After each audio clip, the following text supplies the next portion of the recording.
ফের উত্তপ্ত দক্ষিণ এশিয়ার রাজনীতি। এবারে পাক আফগান সীমান্তে ব্যাপক সংঘর্ষে জড়িয়েছে তালেবান ও পাকিস্তানি সেনাবাহিনী। রোববার এ সংঘাতে 23 সেনা নিহতের কথা স্বীকার করেছে পাকিস্তান। আর কাবুল বলছে 9 তালেবান সেনার প্রাণ গেছে পাকিস্তানের হামলায়। এই পরিস্থিতিতে আফগানিস্তানের সাথে সীমান্ত বন্ধ করেছে শেহবাজ শরীফ সরকার। মিশর, কাতার, সৌদি আরব সংযত হতে দুপক্ষকেই আহ্বান জানিয়েছে।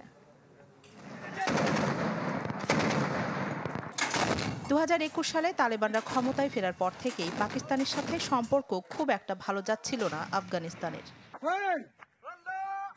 এবার তা গড়িয়েছে সীমান্ত সংঘাতে। বৃহস্পতিবার কাবুল ও আফগানিস্তানের পূর্বাঞ্চলের একটি বাজারে বিমান হামলা চালায় পাকিস্তান। এর জবাবে শনিবার আফগান সেনারা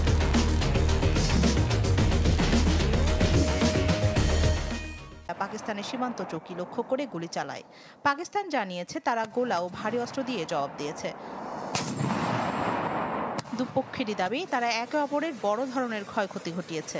পাকিস্তান বলছে তারা 2 শতাধিক আফগান তালেবান ও তাদের মিত্র যোদ্ধাকে হত্যা করেছে। অন্যদিকে আফগানিস্তানের দাবি তারা 58 জন পাকিস্তানি সৈন্যকে হত্যা করেছে, যদিও আন্তর্জাতিক সংবাদ মাধ্যমগুলো নিহতের সংখ্যা যাচাই করতে পারেনি।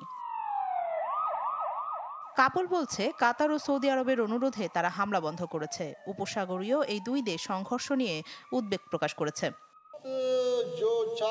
আফগানিস্তানের বন্ধু কাতার ও সৌদি আরব যুদ্ধ থামানোর আহ্বান জানিয়েছে, তাই আমাদের তরফ থেকে হামলা বন্ধ আছে। আমরা মনে করি শনিবারের হামলায় সামরিক অভিযানের লক্ষ্য অর্জন হয়েছে। সংঘাতময় এই পরিস্থিতিতে রোববার আফগানিস্তানের সঙ্গে প্রায় 2600 কিলোমিটার দীর্ঘ সীমান্ত বন্ধ করে দিয়েছে পাকিস্তান। রাখি জেসমিন, চ্যানেল 24।